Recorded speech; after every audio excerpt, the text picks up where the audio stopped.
So we're here to give you a little bit more of information on all of that now. We've got with us the international... It wasn't quite the day that we planned, but it is great to have Nick and Alexei at least here back on the ground again.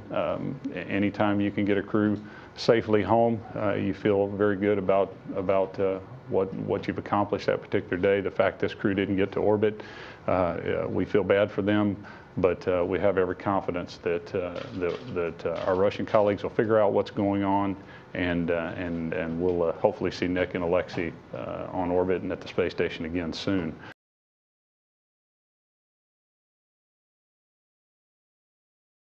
You know, the plan was to launch at 3:40 a.m. Houston time this morning. About 2 minutes into launch, there was an off-nominal signature with the actual Soyuz, and the second stage booster had an issue at that point. Per the standard procedure, an abort was initiated, and the crew descent module was removed from the stack. And at that point, it entered what you call a ballistic landing trajectory, and about 34 minutes after that abort was declared, the crew touched down safely.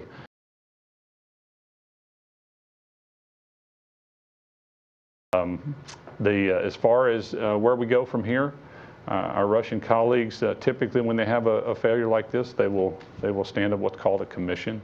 And we expect that to be formed very soon, which will be tasked with trying to understand exactly what happened and what recovery efforts are needed in order to get flying again. So we'll expect to hear some details on that over the next few days from our Russian colleagues. Could I just follow and ask, could you fly the space station indefinitely without a crew? Where we see, decrewing station, that's something that we're always prepared for in terms of being able to support not having a crew, especially when we're in a 3-crew period.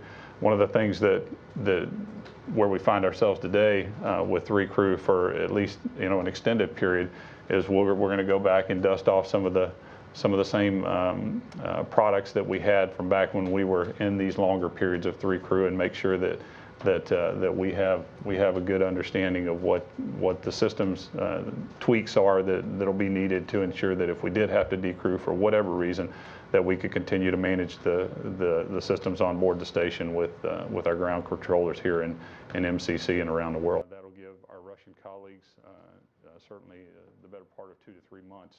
I feel very confident that we could fly for a significant amount of time. I don't indefinitely could be a very, very long time. So I hope we're not there, because our goal is to get back up there and get on with the science and the research that we need to do. But in terms of the systems are certainly designed, if they can continue to operate and the pumps do their job, and all the other systems, the arrays continue to rotate and we can keep the batteries charged. Yeah, there's nothing that says we can't just continue to bore holes in the sky and do a minimal amount of commanding. So yes, I'm not too concerned about that, as long as our systems continue to operate at the level that they're at now. And I think that's true. But in late August, after that leak, and after today's briefing there, thanks so much for tuning in, and you'll want to stay tuned into NASA TV. We'll have some additional